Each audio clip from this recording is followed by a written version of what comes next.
안녕하세요. 사연 읽어주는 남녀입니다. 오늘도 와주셔서 감사드리며 그럼 오늘의 사연 바로 소개해드리겠습니다. 안녕하세요. 저는 이혼 전에도 후에도 형님에게 시달리다 통쾌한 복수를 한 30대 여성입니다. 제가 이 이야기를 홀가분하게 여러분께 들려드리게 되어 얼마나 기쁜지 몰라요. 시부모님도 아닌 형님 때문에 이혼하고 경찰까지 만나게 된 제 어처구니 없는 이야기 좀 들어주시겠어요? 남편이 된 남자친구와는 직장 동료의 소개로 만나 1년 정도 연애했습니다. 저는 될 수 있는 대로 빨리 결혼해서 아이를 낳고 싶었던 사람인데다가 남자친구가 워낙 다정해서 금방 결혼 결심을 하게 됐어요. 그렇게 나중에야 남자친구가 위로 누나만 셋이 있는 손이 귀한 집의 자식이라는 걸 알게 되었죠. 그 사실을 알고 부모님을 포함해 남자친구를 잘 알고 있는 직장 동료마저도 결혼은 시기상조라는 이야기를 하더라고요. 양준이 그거 학교 다닐 때부터 여자들한테 인기도 많고 괜찮은 놈인 거 아는데 신우셋은 좀 무리야. 너도 들어봤을 거 아니야. 신우셋이면 사실상 시어머니가 넷이라는 거. 거기다 유일한 막내 아들? 포지션도 최악이다 최악. 그렇게 별론가? 양준이 말로는 자기 누나들이랑 연락도 잘 안 하고 자기한테 참견도 안 한다던데. 쌍둥이 누나 말고는 첫째 누나나 둘째 누나랑 나이 차이도 많이 난다고 하고. 결혼할 여자 놓치고 싶지 않은 남자 입장에서 무슨 말을 못하겠어. 내가 소개해줬지만 그런 자리인 줄 알았으면 나 너한테 소개해주지도 않았을 거야.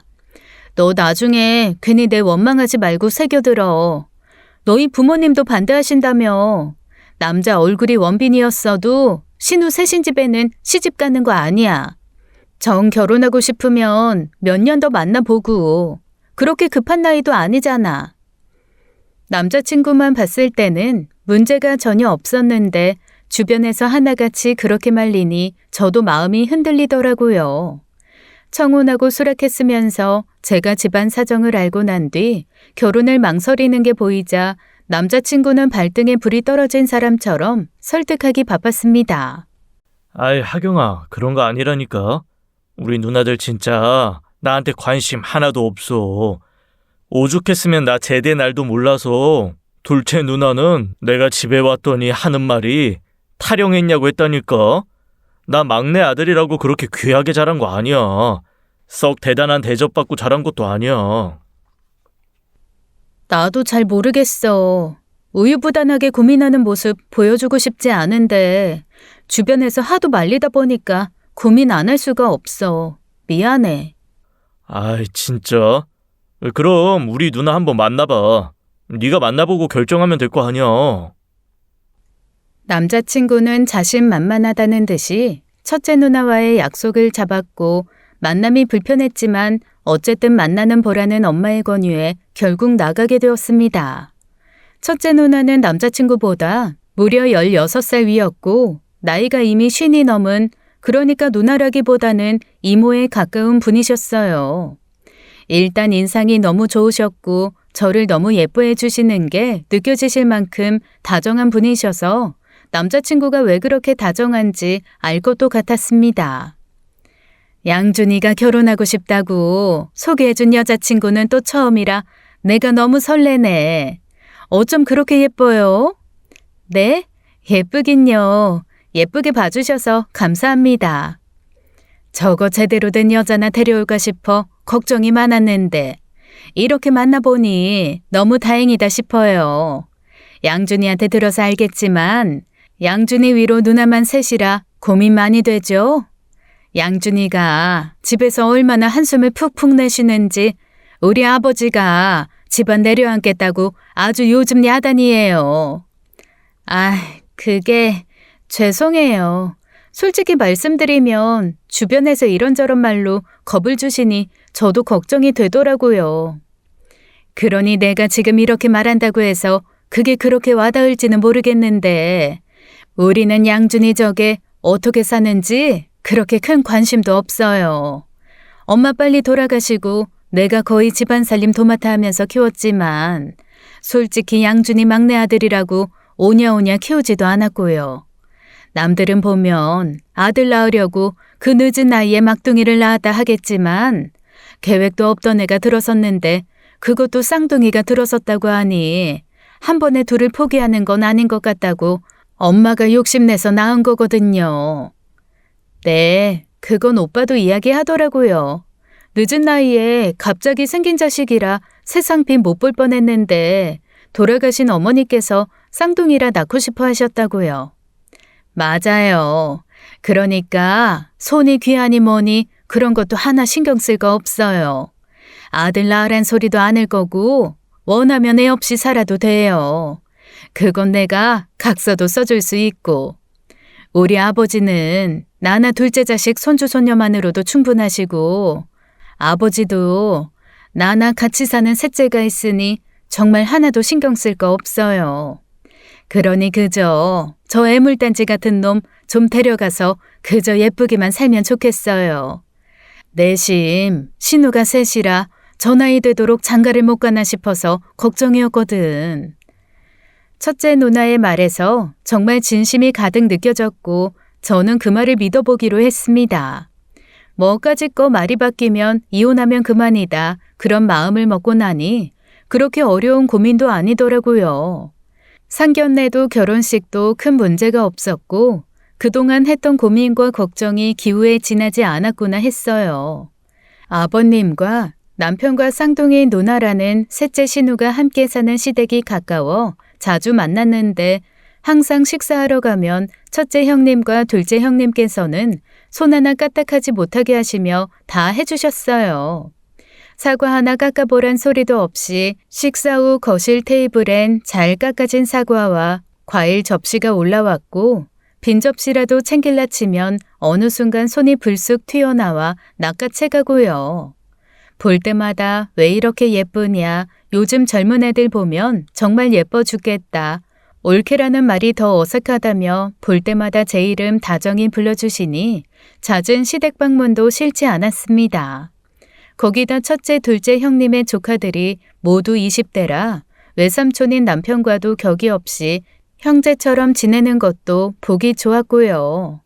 엄마도 첫째 형님을 만나고 나서야 그러면 믿어보겠다 하고 결혼 허락을 하셨는데 결혼 후에도 저를 살뜰히 챙겨주시고 자식처럼 생각해 주시는 것을 결혼 잘했다고 할 정도였어요. 그런데 문제는 생각지 못한 곳에서 터졌습니다. 바로 남편의 쌍둥이였던 셋째 형님이 문제였던 거예요.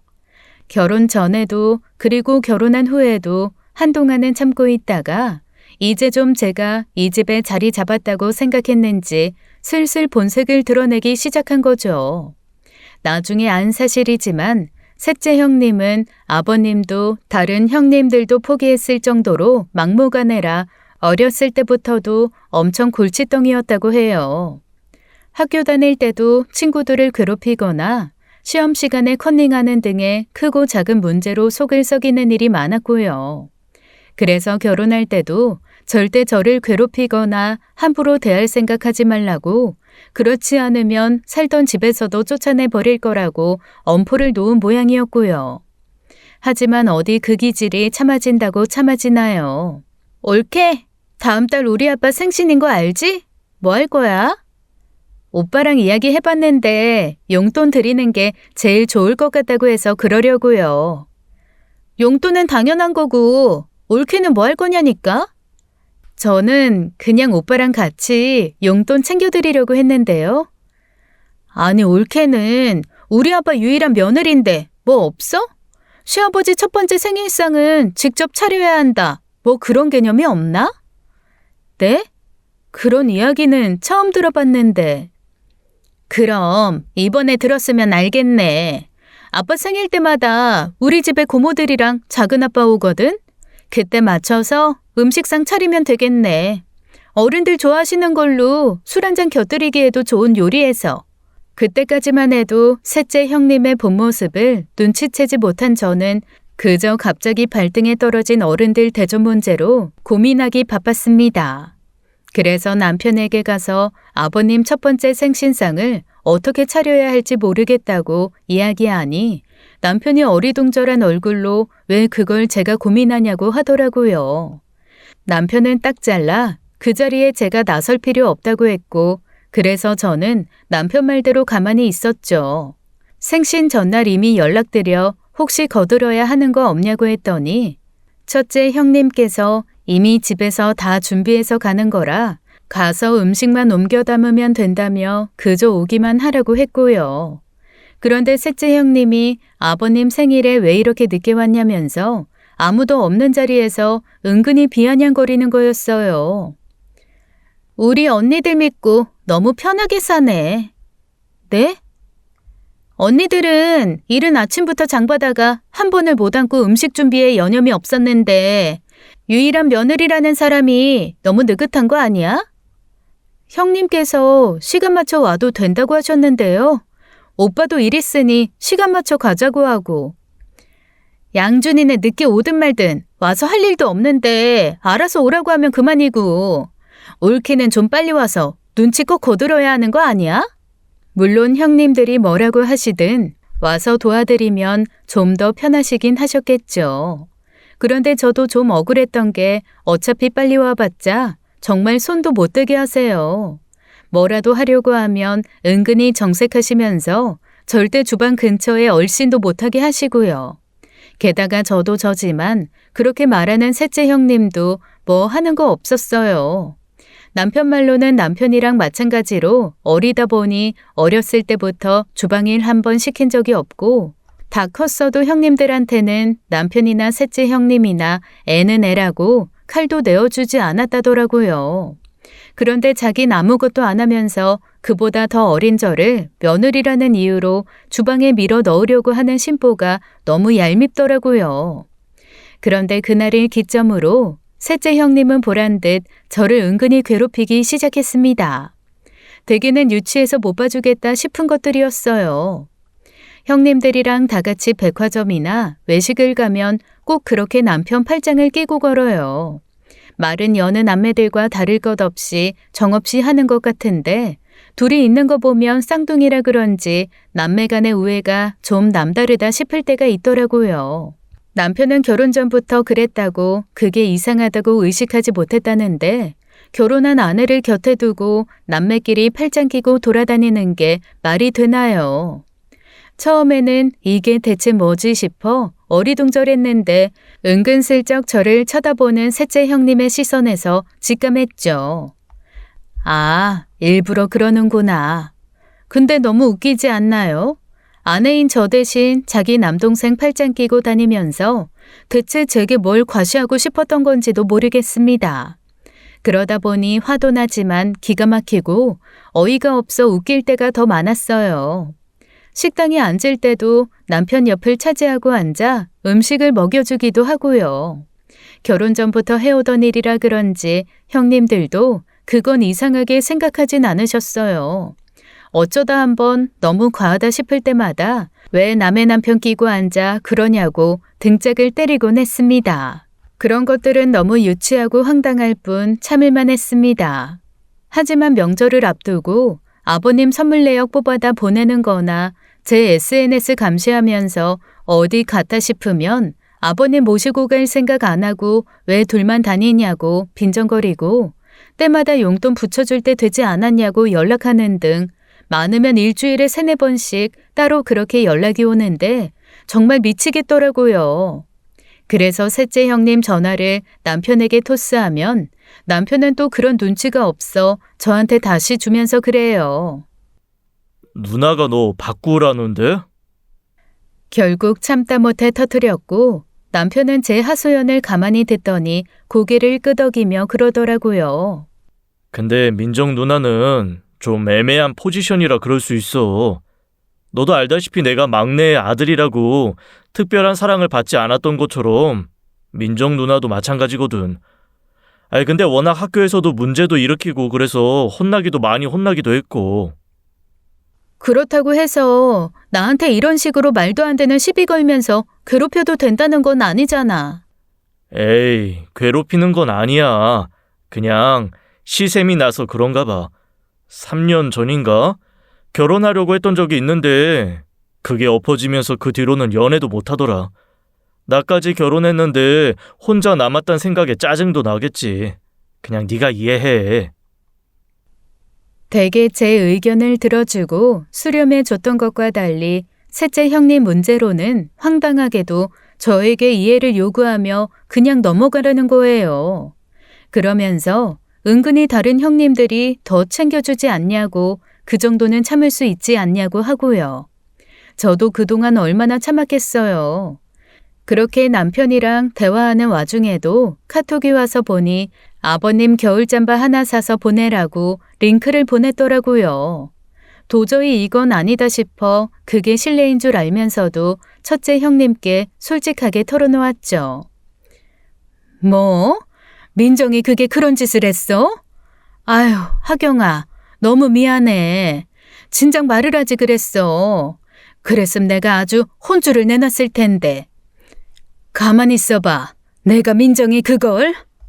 결국 첫째 형님의 분노에 셋째 형님도 와서 삼자 대면하게 됐습니다. 다행히 셋째 형님은 자기가 한 짓을 부정하진 않더라고요. 발뺌하면 어쩌나 했던 걱정이 무색하게도 오히려 더 당당하고 뻔뻔하게 굴었습니다. 아니, 며느리가 시댁에서 불편하고 힘든 건 당연한 거 아닌가? 언니는 왜 그렇게 감싸주기만 해? 며느리가 시댁에서 불편하고 힘들기만 해야 한다는 법이 어딨어? 너도 시집 갈 거 아니야. 어떻게 된 게 자기 한치 앞을 모르고 그런 생각을 가져? 나도 우리 시댁에서 그런 소리는 못 들어봤다. 어디서 시누이 짓해서 하경이를 불편하게 만들어? 나는 당연히 며느리로서 해야 할 일을 알려주는 것 뿐이야. 시끄러. 며느리 해본 적도 없는 것이 무슨? 너 한 번만 더 하경이한테 그런 연락하기만 해봐. 아주 그냥 아버지한테 말해서 너 그대로 쫓겨나게 만들 줄 알아. 나이가 들었으면 철 좀 들어라. 어떻게 그 나이 먹도록 변하는 게 없어 너는. 그날 그렇게 호되게 혼난 뒤로는 자기 언니가 무서워 그런지 저한테 말도 안 걸고 쳐다도 안 보더라고요. 제가 인사를 해도 형님들이 없는 자리에서는 대꾸도 하지 않으면서요. 가족끼리 너무 정없다 싶게 지내긴 했지만 저는 그게 좋았고 한동안은 그렇게 갈등 없이 지냈습니다. 그렇다고 셋째 형님 문제에서 완전히 해방된 건 아니었어요. 한 번씩 다 같이 외출하면 눈살을 찌푸리게 되는 일들이 생기곤 했으니까요. 성격이 드세고 목소리도 큰 데다가 인내심이 없으니 작은 문제만 생겨도 참을 줄을 몰랐어요. 식당에서도 자기 기준에 문제가 있다 싶으면 사장 불러가 기본이었고 다 함께 장 구경하는 자리에선 물건을 사지도 않으면서 시장이 정이라며 허락도 없이 물건을 집어먹더라고요. 상인이 안 된다고 하는데도 막무가내로 덤을 더 얹어달라고 하는 등 아주 가치 있다 부끄러워 피하고 싶은 적이 한두 번이 아니었죠. 어떻게 같은 배에서 나와 자란 쌍둥이인데 남편이랑 기질도 성격도 다를 수 있는지 신기하더라고요. 게다가 놀랍게도 셋째 형님은 행정복지센터에서 일하고 있었는데 어떻게 저 성격으로 민원인 대하는 일을 하는지 의아할 지경이었어요. 진짜 셋째 형님 대단하다. 남들 눈치는 하나도 안 보잖아. 일은 어떻게 하는 거야? 나도 그게 신기하긴 해. 그렇다고 뭐 일을 잘하는 것 같진 않고 한 번은 민원인이랑 삿대질하다 싸워서 징계받은 적도 있어. 대박. 그런데도 저런단 말이야? 나 앞으로 되도록 셋째 형님 있는 자리는 안 갈래. 같이 다니기 좀 창피해. 사람들 다 쳐다보고 눈으로 욕하는 거 뻔히 보이는데. 그런데 그렇게 가볍게 나눈 대화가 눈치 없는 남편 때문에 셋째 형님 귀에 들어가게 된 거예요. 제가 없는 자리에서 신우가 또 진상짓을 하려니 남편이 웃으며 그랬답니다. 진상, 민정, 적당히 좀 해. 하경이도 누나랑 같이 다니기 창피하다더라. 그러니 셋째 형님 그 성격에 가만히 있었겠나요.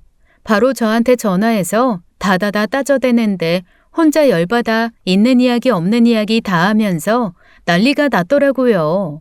상황이 상황인지라 이해하려다가도 듣자 하니 도저히 들어주기 힘들 정도라 결국 맞받아치면서 크게 싸우게 된 거예요. 그 일이 아버님과 형님들 귀에까지 들어갔지만 누구 하나 저를 타박하는 사람도 없었습니다. 그저 터질 일이 터졌구나, 하경이 그게 많이 참아줬다 하면서 은근히 제 편을 들어주시니 다행이었죠. 그 일로는 완전히 원수지간처럼 돼서 한동안은 만나도 인사도 하지 않았고 제가 셋째 형님 있는 자리는 시댁 방문 같은 불가피한 일이 아니면 참석하지도 않았습니다. 그 사이 저는 예쁜 딸을 낳았고 막둥이 같은 남편이 아이를 낳으니 아버님도 형님들 가족들도 너무 좋아해 주셨어요. 물론 그때는 셋째 형님에게선 축하한단 말 한마디조차 듣지 못했고 그런 건 바라지도 않았습니다. 그런데 또 시간이 흘러 기억을 잃은 건지 30대 후반이 되도록 원하던 결혼을 못해 심술이 난 건지 은근슬쩍 시비를 걸어오는 거예요. 고작 3살 난 딸을 보고 쌍꺼풀이 있네 없네, 이목구비가 어쩌네. 그것도 대놓고 이야기하는 게 아니라 혼잣말하듯 하는데 누가 봐도 저 들으란 듯이 하는 이야기를 하면서요. 쟤는 지 엄마 쌍꺼풀이 저렇게 진한데 쌍꺼풀이 없네. 수술 안 한 척 하더니 수술을 했나. 양준이 닮아서 코는 오똑한 게 이쁜데 이목구비는 정렬된 건지 엄마 똑 닮아서 아쉽긴 하네. 형님, 저 수술 안 했고요. 코를 양준 오빠 닮았으면 눈도 양준 오빠 닮아서 쌍꺼풀이 없겠죠.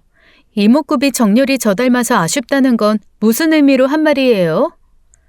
나 혼잣말한 건데 왜 시비야? 나 원래 집에서 혼잣말 잘해. 혼잣말을 잘하더라도 옆에 듣는 사람이 있으면 자중해야지. 누가 그렇게 생각 없이 속임말을 하나요? 뭐? 생각 없이? 너 지금 나 생각 없다고 했어? 네, 그래서요? 저 닮아 이목구비 정렬이 아쉽다고 한 형님이랑 뭐 다를 게 있어요? 예전 같으면 더러워 피한다고 말았을 텐데 엄마가 되면 강해진다고 딸을 두고 그렇게 이야기하니 참을 수 없었습니다. 그러자 셋째 형님은 어이없다는 듯 보란 듯이 콧방귀를 끼며 무시하더라고요. 웃긴 건 저를 그렇게 무시하고 싫어하는 내색을 하면서도 제가 형님들 주려고 이것저것 챙겨오면 자기 주려고 가져온 것도 아닌데 그렇게 잘 챙겨 썼어요. 여행지에서 사온 커피며 화장품, 연세에 맞는 영양제나 하다못해 식기류까지 제가 형님들 생각해서 사온 물건인데 한 번씩 시댁에서 보이곤 하더라고요. 그걸 형님들이 발견하시곤 왜 자기 물건이 여기 있냐며 이제 물건도 훔쳐가냐고 타박하시고요. 형님들 집에 가서 좋아 보인다 싶으니 이것저것 몰래 챙겨 가져다 쓴 것이죠. 날이 갈수록 나아지는 게 아니라 점점 제멋대로 구는 게 도가 지나치다 싶었는데 아버님께서 드시고 싶으시다는 음식을 포장해다 들른 길에 또 문제가 터졌습니다. 제가 온 줄 알면서 방 안에서 다 들리도록 하는 전화가 너무 기가 막혀 당장 머리채라도 휘어잡고 싶더라고요. 하지만 애도 함께 있는 상황에 힘으로 받아치면 저 드센 성격이 어떻게 나올지 모르겠다 싶어 녹음했죠. 저건 아주 복에 겨워서 지가 얼마나 좋은 시댁 만나서 호강하면서 사는지를 몰라. 받은 게 많으면 그만큼 마음에서 우러나오는 진심 어린 베품이 있어야 하는데 천성이 글러먹어 그런가 그런 게 하나도 없어. 지 친정에서 뭘 배우고 왔는지. 내가 우리 언니들만 아니면 저거 아주 반 죽여놨을 텐데.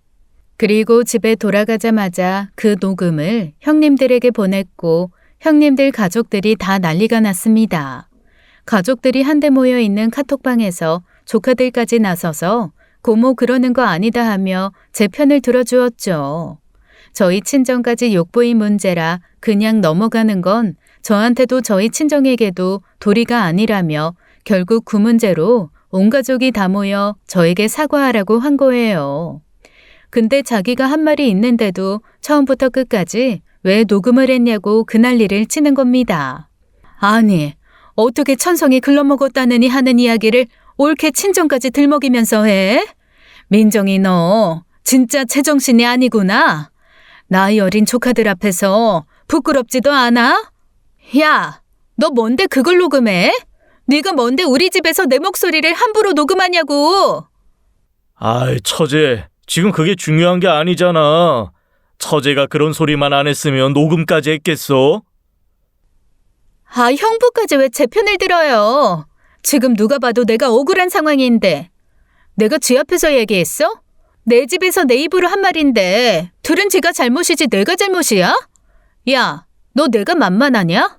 내가 언니들 눈치 본다고 봐주니까 시누이 어려운 줄 모르고 아주 살판 났지? 민정이 너 나가라. 어? 아빠, 뭐라고? 내가 자식 잘못 키운 죄로 며느리한테 얼굴을 들 낯이 없다.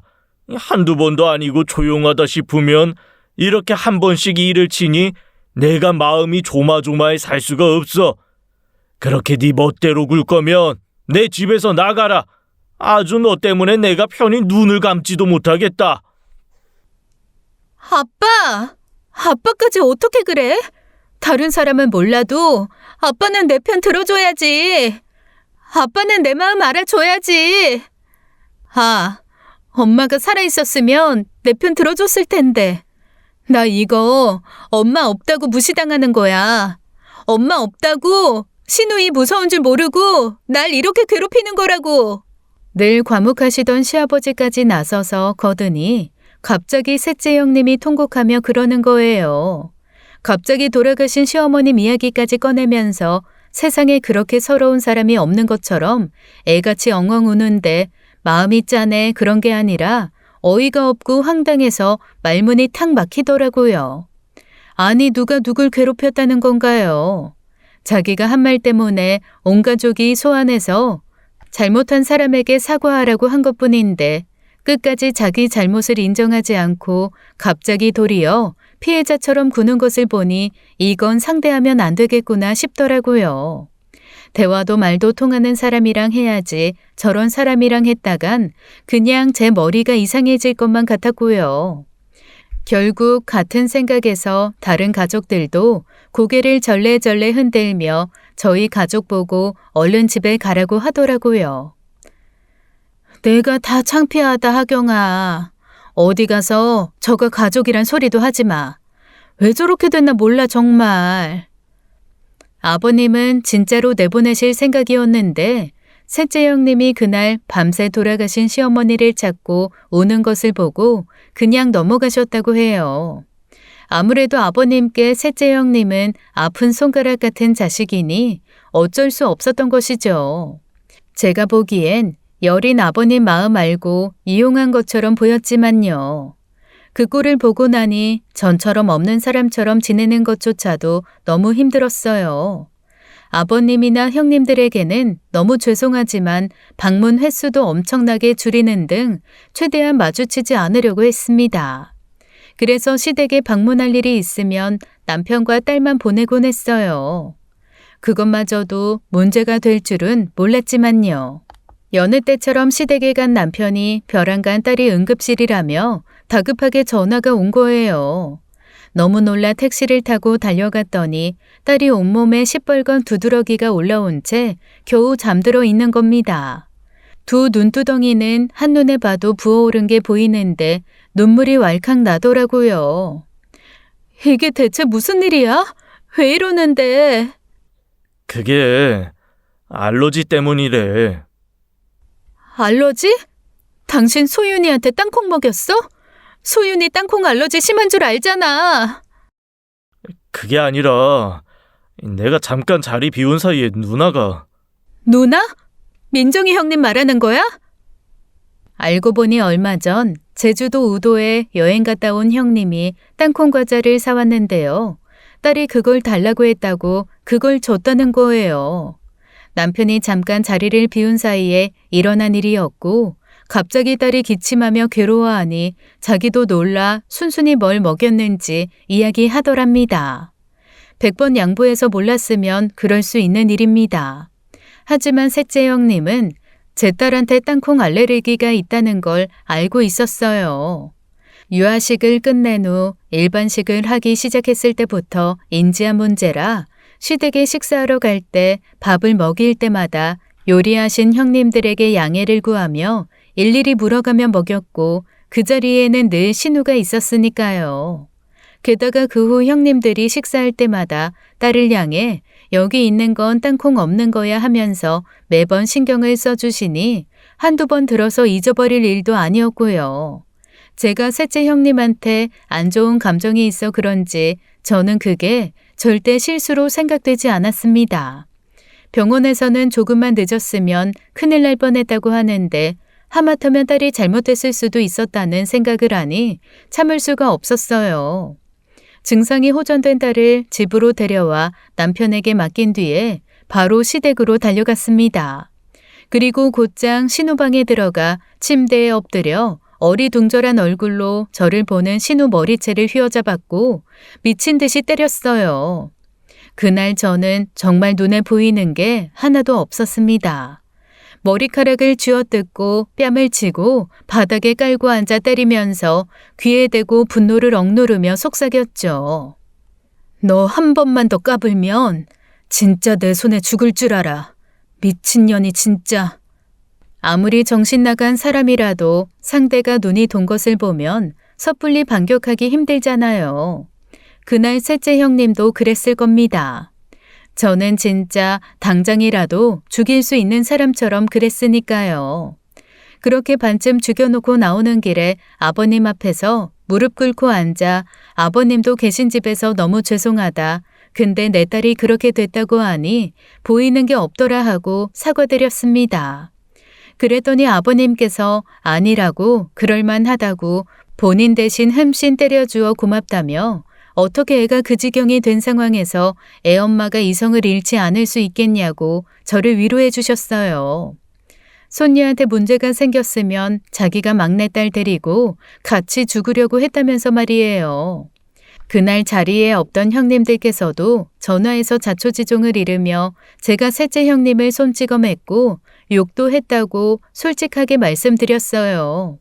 그랬더니 오히려 잘했다면서 제 딸 걱정만 해주시더라고요. 아버님도 형님들도 제 마음을 헤아려 주고 있는 마당에 황당하게도 남편과 갈등이 생긴 거예요. 유일하게 남편만 그날 제가 한 행동이 그래도 도가 지나쳤다고 은근히 셋째 형님 편을 들었죠. 아무리 그래도 폭력은 아니지. 오빠, 형님이 소윤이한테 한 것도 폭력이야. 나는 말귀 못 알아먹는 사람한테 폭력을 폭력으로 응수했을 뿐이고. 나는 민정 누나가 알고 한 것도 아닌데 그렇게까지 해야 하나 싶은 거지. 오빠는 형님이 모르고 했을 거라고 생각해? 그래. 그래도 사람이면 그걸로 죽일 생각으로 한 일은 아니겠지. 하지만 어느 정도 알러지 반응이 올라올 거라는 건 알고 일부러 한 짓은 맞아. 아버님 집 갔을 때 행여나 다른 분들이 모르고 먹일까 봐 소윤이 땅콩 알러지 있는 거 요난스럽게 말하고 다닌 거 당신도 알잖아. 근데 그걸 몰라서 했다고 하면 머리는 장식으로 달고 다니는 거지. 제가 그렇게 이야기하니 남편도 할 말이 없는지 입을 다물었어요. 하지만 그 후로 며칠은 기분이 상한 듯 대꾸도 제대로 하지 않고 속 좁은 사람처럼 굴더라고요. 아니 자기 딸이 큰일 날 뻔했는데 괜찮아졌다는 이유로 했던 일이 없던 일이 되나요? 오히려 자기가 나서서 휘어잡아도 모자랄 판에 등신처럼 자기 누나편을 드는 게 그날 정말 크게 실망했습니다. 그렇게 시작된 갈등의 씨앗은 사소한 일로 싸움으로 번지는 계기가 되었고 셋째 형님 이야기만 나오면 남편은 매번 과민하게 반응했어요. 아버님의 형님들까지 나서서 문제가 있다고 생각하시는데 남편만 같이 자라 마음을 이해한다는 둥 원래 마음이 모진 애는 아니라는 둥 내가 먼저 사근사근 굴면서 비위를 맞춰줬으면 저렇게 되지도 않았을 거라는 둥 헛소리까지 하면서요. 그래서 남편과 사이도 정같지 않았고 대화도 거의 없던 어느 날이었습니다.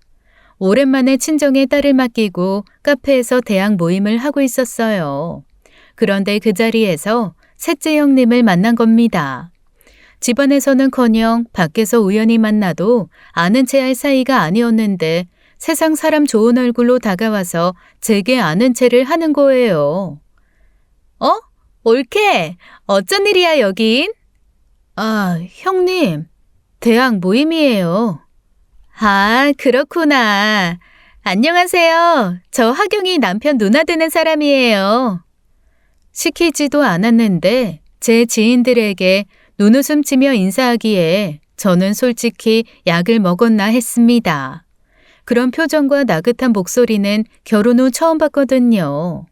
제가 눈치껏 그럼 가서 일 보시라고 억지로 보내니 자리를 뜨는데 은근히 그 자리에 끼고 싶어 하던 눈치였어요. 사람이 안 하던 짓을 할 때는 그럴 만한 이유가 있잖아요. 아니나 다를까 그날 저녁 남편이 갑자기 저한테 휴대폰을 내밀더라고요. 뭐냐고 쳐다보니 셋째 형님이 저를 바꿔달라고 했다더라고요. 제가 연락처를 차단했으니 저한테 직접 연락할 수 없어 남편을 통한 건데 저는 뻔히 우리 사이가 어떤지 알면서 전화 통화를 권하는 남편이 너무 못마땅했습니다. 일단 무슨 일인가 싶어 받긴 했죠. 올케, 잘 들어갔어? 네, 무슨 일이에요? 아, 그게 혹시 말이야, 아까 올케 맞은편에 있던 분 어떻게 아는 사이야? 대학 선배예요. 선배? 아, 그렇구나. 혹시 그분 결혼했나? 네, 했어요. 아, 했어? 근데 나는 그분이 참 인상도 괜찮고 그래서 인사도 하고 이야기도 하면서 그러고 싶더라고. 네? 결혼했다니까요? 그래, 결혼은 했지. 근데 결혼했다고 친구도 하지 말라는 법 있어? 그러지 말고 내가 알아서 잘 이야기해 볼 테니까 연락처 좀 알려줄 수 있을까? 유부남한테 여자인 친구가 뭐가 필요해요? 왜? 집안에 문제가 있음 친구들 만나서 해소하기도 하는 건데 친구 많으면 좋지. 올케, 아직도 나한테 서운한 거 있어서 그래? 그때 일은 많이 반성하고 있어. 아니요, 형님. 그분 결혼하셨고 괜히 유부남한테 문제될 일 만들었다 곤란해지고 싶은 생각도 없어요. 못 들은 걸로 알게요. 그 자리에 있던 그 선배는 학교 다닐 때도 인물이 좋은 것으로 유명한 분이었어요. 보는 눈은 있는지 그 많은 사람 중 딱 그 선배를 콕 집어 연락처를 요구하는 게 그럴 줄 알았다 싶었죠. 사실 그 선배는 아직 미혼으로 소개해달라고 할 게 뻔해 형님께 거짓말을 한 거였어요. 인물이 좋아서 그런지 배우자 보는 눈도 까다로워 결혼이 늦은 사람한테 형님이 눈에 찰 리도 없었지만요. 게다가 누구보다도 그 성격 잘 아는 제가 대학 지인한테 그런 사람 소개해줬다가 망신당할 일이 있나요? 그런데 그 뒤로 자꾸 남편 통해 딸 선물이니 제 선물이니 하면서 정말 쓸데없는 것들을 보내더라고요. 시댁 냉장고에 있었을 것이 분명한 냉동된 떡, 어디 선물 들어왔다 먹다 남은 것 같은 낱개 커피 스틱, 취향에 맞고 사용감 있는 자기가 입다 보낸 옷들이요. 근데 남편은 그것들을 셋째 형님의 노력이라고 하는 겁니다. 저는 콧방귀를 뀌며 그건 노력이 아니라 쓰레기 처분이라고 했다가 그날도 남편하고 크게 싸웠고요. 남편은 그 선배가 미혼인 걸 알아요. 그래서 그 두 남매가 합세해서 저를 설득하려 드는데 정말 진절머리 나게 싫더라고요. 그렇게 무조건 싫다고만 할 문제가 아니라고 생각하지 않아? 싫은 걸 싫다고만 생각하지. 왜 꾸역꾸역 장점을 찾아야 하는데? 생각 좀 해봐라. 민정이 저거 곧 나이가 40인데 하고 싶은 결혼도 못해 저러고 있는 거잖아. 그러니 너가 나서서 자기 마음에 든 사람 적극적으로 붙여주면 마음도 풀리고 사이도 좋아지지 않겠냐고. 막말로 노처녀 히스테리 부리는 사람이 결혼에 안정되면 너도 좋고 누나도 좋은 건데 왜 그렇게 누나 일에만 삐딱하게 구는 건데. 객관적으로 생각해봐. 40이 넘도록 누구도 데려가지 않으려는 그 대단한 형님을 왜 내 지인한테 소개해줘야 하는데? 그 선배 인물만 좋은 게 아니라 직업도 좋아. 선을 봐도 날고 기는 여자들이 줄을 서. 그런데도 결혼 안 하고 있는데 형님을 소개해 주라고? 양심이 알코올이네. 양심 다 날아갔어. 야, 누나가 그렇다고 뭐 빠지냐? 인물도 저만하면 괜찮고 직업도 공무원으로 안정적. 아, 조용히 해. 제 눈에 안경이라고 오빠 눈엔 인물이 괜찮아 보일지 모르겠지만 객관적으로 전혀 아니네요. 그렇게 잘난 누나 안쓰러워서 못 견디겠으면 오빠 지인 수소문해서 짝지어주면 되겠네. 그리고 애초에 왜 내가 형님 비위 맞춰주면서 관계 개선을 해야 되는데? 그것 자체에 문제가 있다고 생각하지 않아? 문제를 만든 건 형님인데 내가 왜 그 비위를 맞춰주면서까지 잘 지내야 하는 거냐고. 누나는 그런 거 할 줄 모르니까 너가 먼저 나서서 하면 누나도 나아지겠지. 그러니까 왜 내가 먼저 나서야 하는 거냐고.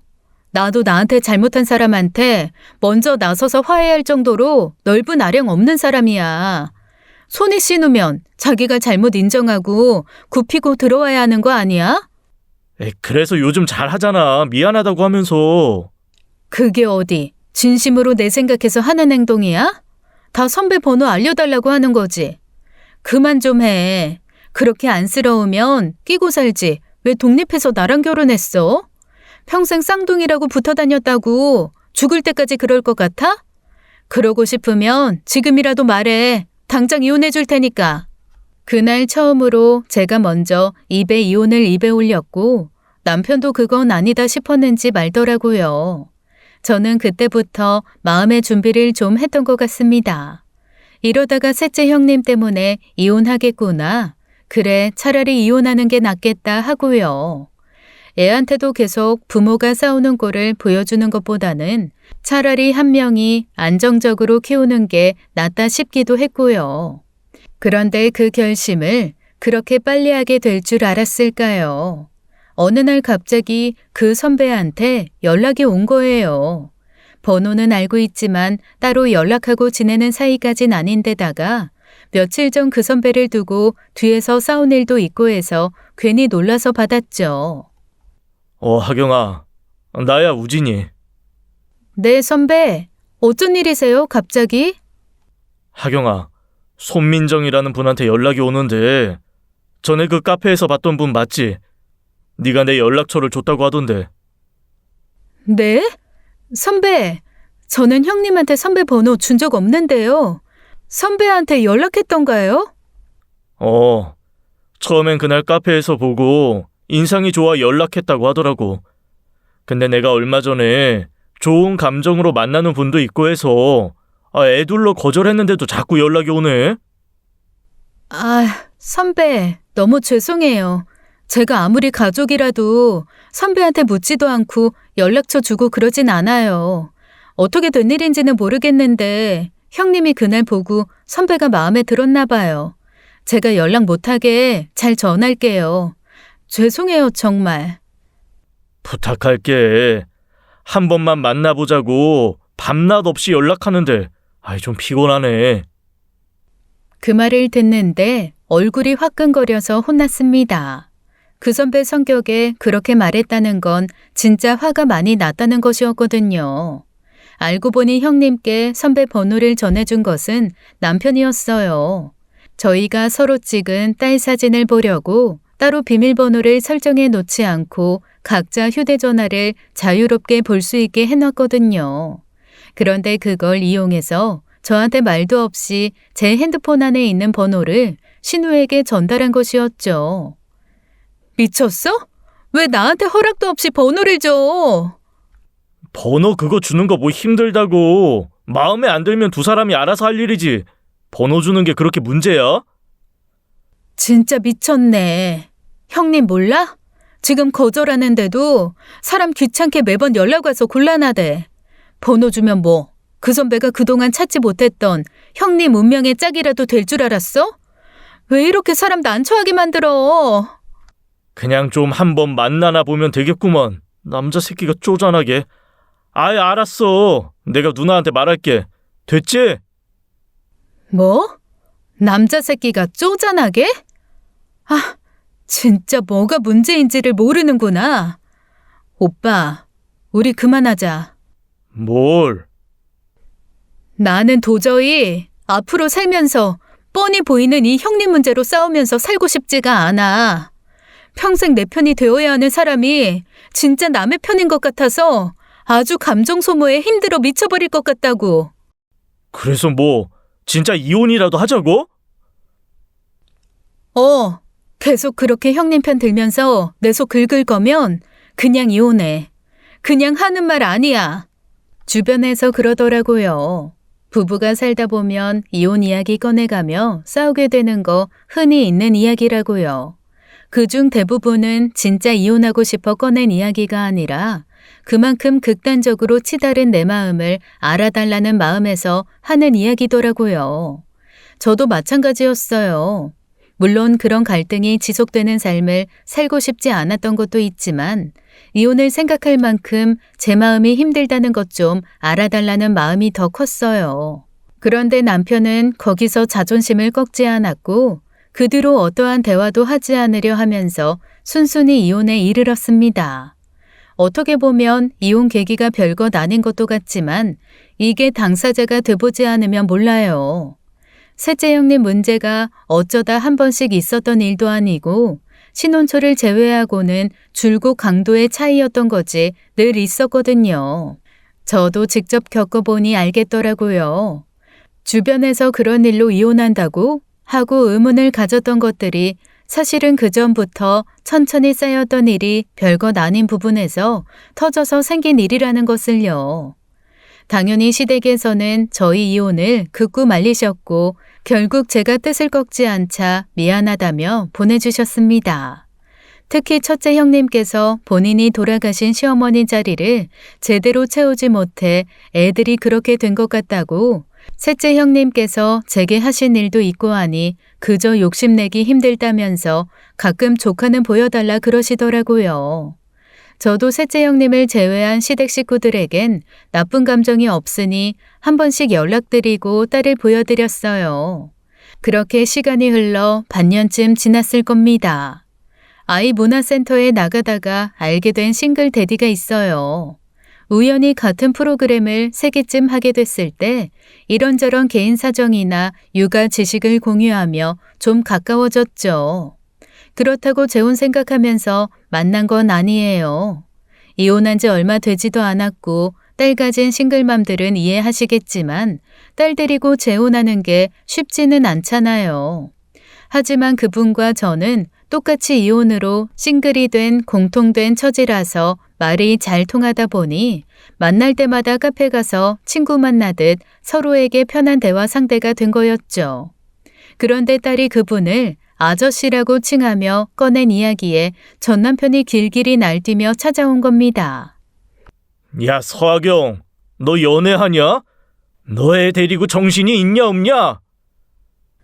다짜고짜 만나자마자 그게 무슨 말이야? 애 앞에서. 연애는 무슨 연애? 내가 오빠처럼 한가한 사람인 줄 알아? 그럼 소윤이가 하는 말이 뭔데? 매주 만나 키즈 카페 가서 재미있게 놀아준다는 그 아저씨 뭐냐고? 육아 동지다, 육아 동지. 내가 내 교우 관계까지 오빠한테 일일이 보고해야 할 이유는 없을 것 같은데. 이혼한 전 남편한테. 교우관계? 웃기시네. 야, 너 연애할 거면 소윤이 내놔. 내가 키울 테니까 내놓으라고.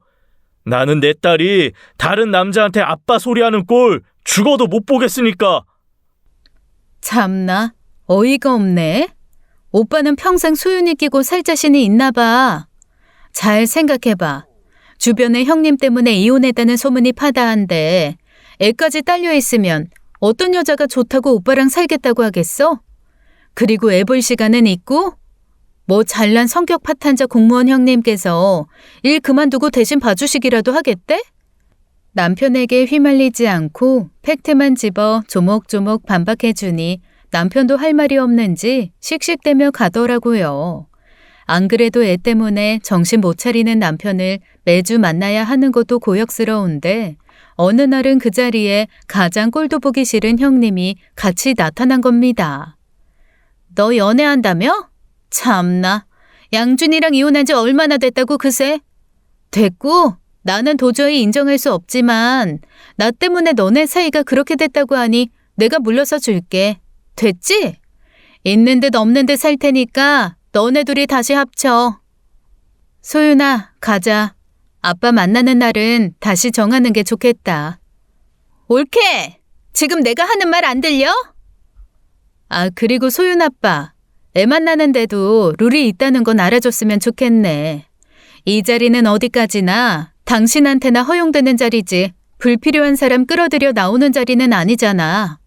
찌질하게 초등학생처럼 누나 데려와서 힘 과시하려 하지 말고 이젠 나한테 신호도 못도 아는 사람 얼굴 보게 하지 마. 앞으로 저런 개념 없는 헛소리로 무례하게 굴면 정식으로 이의 신청해서 딸도 못 보게 할 테니까. 아빠 만나는 자리가 애 정서적으로 좋지 않다는 거 알면 충분히 받아들여질 것 같네. 저는 셋째 신우는 완전히 배제한 채 전 남편을 향해 경고했고 딸은 그대로 데리고 와버렸어요. 이혼하면 저 지긋지긋한 얼굴 좀 안 보려나 했더니 애라는 연결고리가 있으니 그것마저도 끊는 게 어렵더라고요. 애초에 그 사이에서 중간 역할 못한다는 이유로 이혼했으니 사실 이혼한다고 해서 문제가 해결되지 않은 건 당연한 일이었어요. 그러던 추석이 지난 어느 날이었습니다. 또 셋째 형님한테 연락이 온 거예요. 전화번호를 바꿨는지 차단된 번호도 아니라 무방비로 연락이 닿고 말았죠. 옳게, 며칠 전 추석이었는데 왜 아빠한테 연락을 하네? 네? 추석이면 아빠한테 연락도 하고 하다못해 추석 선물이라도 보내야 하는 거 아니야? 저기요, 제가 그 집 며느리도 아니고 뭣도 아닌데 왜요? 그리고 뭔데 나서서 참견이에요? 무슨 자격으로? 뭐? 이혼했다고 이게 진짜 막가네? 그래도 소윤이가 있는데 소윤이 할아버지한테 그 정도 할 수 있는 거 아닌가? 인사를 드리던 노래를 부르던 내가 알아서 할 일이지. 내가 안 했다고 해서 그쪽한테 그런 말 들을 필요 없으니까 신경 끄시라고요. 손민정 씨. 뭐? 손민정 씨? 이게 진짜 미쳤네. 너네가 이혼한 지 얼마나 됐다고 그새 남처럼 굴어? 우리 아빠가 너한테 좀 잘했냐? 배은망덕한 년. 피차 미친 사람 상종하기 힘들 것 같은데 제발 연락 좀 하지 말죠. 더는 길게 상종하고 싶지 않아 바로 전화를 끊어버렸고 그 번호도 또 차단했습니다. 그런데 그게 끝이 아니었고 이번엔 딸한테 캐물은 정보로 문화센터까지 쫓아와 저를 감시하는 거였어요. 마치 저를 미행하듯 카페며 집이며 딸과 둘이 들어가는지 그런 것도 확인하고요. 거기서 그치지 않고 친구가 된 싱글데디한테 접근해서 저에 대한 안 좋은 소문까지 냈더라고요. 하경 씨, 놀라지 말고 들어요. 엊그제 우리 리원이 센터 수업 끝나고 나오는데 그때 왔던 하경 씨 신우이라는 사람이 나를 기다리고 있더라고요. 네? 그래서요? 아휴, 내가 내 입으로 말하긴 너무 민망한데 아무튼 하경 씨에 대해 너무 안 좋은 식으로 이야기를 해서 불편하니 그런 이야기 하지 말아달라고 자리를 피했거든요. 그런데도 끝까지 쫓아오면서 하경 씨랑 붙어 다니다간 인생이 망할 거라느니 자기 동생이 남성 편력 심한 하경 씨 만나 고생해야 하는 말이라고 별의별 소리를 다 하는데 정말 난처해 혼났어요. 아, 정말 죄송해요. 제가 말씀드렸죠. 그 사람 때문에 이혼했다고. 이혼하면 끝인 줄 알았는데 아이 때문에 이도저도 못하고 정말 죽겠어요. 진지하게 이사도 생각 중인데 애 혼자 키우면서 연고도 없는 다른 지역 가기도 힘들고. 그분 말을 듣는데 정말 뒷골이 아찔하게 당기면서도 착잡하더라고요. 그 미친 성격에 대체 어떻게 하면 저 지긋지긋한 연결고리를 끊을 수 있을까 싶어 막막한 마음도 들고요. 그러자 그분께서 곰곰이 생각을 하시다가 제게 그러시더라고요. 말만 들었을 땐 잘 몰랐는데 직접 만나고 나니까 어떤 분인지 알겠더라고요. 근데요, 하경 씨, 눈에는 눈, 이에는 이라고 하잖아요. 미친 사람 상대하려면 내가 미치지 않고서는 어려울 것 같아요. 네? 그럼 저보고 미쳐보라는 말이에요? 상대방이 비상식적인 행동으로 나를 괴롭혔을 때 말로 해결되지 않으면 똑같이 비상식적으로 상대해보는 것도 하나의 방법 아닐까요?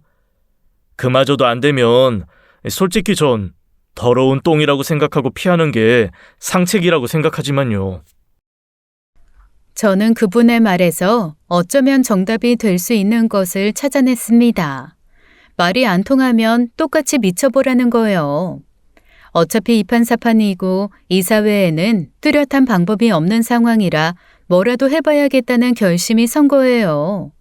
친정엄마한테 양해를 구하고 며칠간 딸을 맡겼습니다. 그리고 가장 먼저 셋째 형님이 근무하고 있는 행정복지센터를 찾아갔어요. 저를 보자마자 무슨 일인가 싶어 놀란 것처럼 보였는데 제가 용건도 없이 그냥 의자에 앉아있기만 하니 다가와서 묻더라고요. 올케 뭐야? 나한테 뭐 할 말 있어서 왔어? 아니요. 저 제 일부러 왔는데요. 신경 끄고 할 일이나 하세요.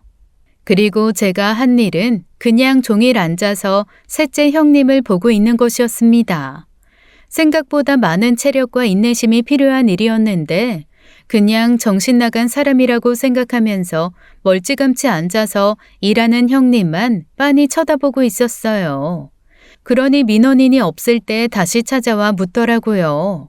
뭔데? 왜 사람을 그렇게 빤히 쳐다봐?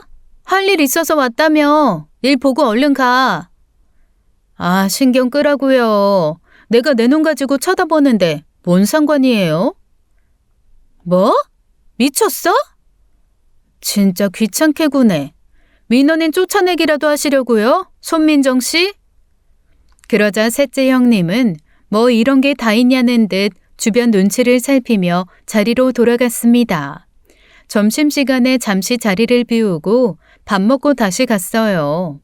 그리고 일 끝날 때까지 계속 쳐다보고 있었죠. 그랬더니 다른 분들도 이게 뭔가 하시고 무슨 일이시냐고 묻기에 그분들에게는 정중하게 말씀드렸어요. 일 방해할 생각이 없고 개인적인 일 때문에 그러니까 양해해 주시면 감사드리겠습니다. 그냥 좀 앉아만 있다 갈게요. 그랬더니 그분들도 딱히 별 말씀 안 하시더라고요. 그걸 일주일을 했습니다. 사실 시작하기 전에는 막막했는데 하루 이틀 하다 보니 할만하더라고요. 셋째 형님은 행정복지센터 내에서도 은근히 빌런 취급을 받는 사람이라 은근히 저를 응원하듯 커피도 내어주시고 웃어주시고 가는 분들도 많았어요. 이미 셋째 형님 때문에 이혼한 전 올케가 와서 무언의 복수를 시작했다는 소문도 난 모양이더라고요. 그러면서 은근히 회식 자리도 흘려주셔서 종일 그렇게 앉아있다가 회식 자리까지 따라가 곁에 테이블 하나 잡고 그저 셋째 형님을 쳐다보면서 밥만 먹었어요. 건드리지도 않았고 말을 걸지도 않고 그저 처음부터 끝까지 종일 바라보기만 하면서요. 제가 보란 듯 일부러 그러고 있다는 것을 알게 된 후 셋째 형님도 그래 누가 이기나 보자고 안간힘을 다해 모른 척하긴 했는데 하루가 멀다 하고 자기 직장에 와서 그러니 심리적 압박에 미칠 노릇이었겠죠. 거기다 소개팅 자리가 잘 돼 썸남이 생겼다는 소식을 듣고 그 자리까지 찾아갔습니다. 그러니 기겁하면서 저한테 오더라고요. 진짜 미쳤어? 언제까지 그럴 건데? 지금 나한테 복수라도 하는 거야? 제가 뭘 했다고요? 저 밥 먹으러 온 거예요. 왜 그러세요? 그리고 무슨 복수요? 제가 손민정 씨한테 복수할 일이 있긴 하나 보네요. 근처에 썸남이 있으니 그 이상 질러대지도 못하고 발을 동동 구르며 어쩔 줄을 모르는데 그때부터는 신이 났습니다. 그 다음 날에도 직장에 찾아가서 직장 사람들과 비밀리에 접선해서 형님의 썸남 연락처도 알아냈어요. 그리고 그 사람한테 제 신원을 밝히고 형님의 이러한 문제로 이혼까지 이르게 된 사람이다 조심하셔라 했죠. 결국 또 오랜만에 형님한테 찾아온 사랑은 그렇게 제대로 오기도 전에 사라져버렸고 썸남과의 이별이 제 탓이라고 짐작은 했는지 형님은 저를 죽일 듯이 노려보더라고요. 그러던 어느 날 행정복지센터에 경찰이 찾아왔는데 형님이 경찰을 저에게 안내하는 거예요. 제가 업무 방해를 해서 신고를 했다나요? 그런데 제가 업무 방해는커녕 평화로운 센터 안에서 가만히 앉아 있어 그런지 경찰도 좀 어리둥절한 얼굴로 저랑 신우를 번갈아 가며 보더라고요. 아, 이분이 구체적으로 어떻게 업무 방해를 하신 건가요? 매일같이 찾아와서 절 가만히 쳐다보면서 사람 일을 못하게 해요. 이런 건 공권력으로 어떻게 해야 되는 거 아니에요? 가만히 쳐다보셨다고요? 그게 다예요? 그게 다면요? 그러면 안 돼요? 내가 일을 못하겠다니까요. 아, 근데 그게 좀 애매한데. 경찰이 난처한 듯 주변을 돌아보자 경찰이 올 거라고 생각지 못했는지 센터장님까지 나와 사태를 수습하려 애쓰시더라고요.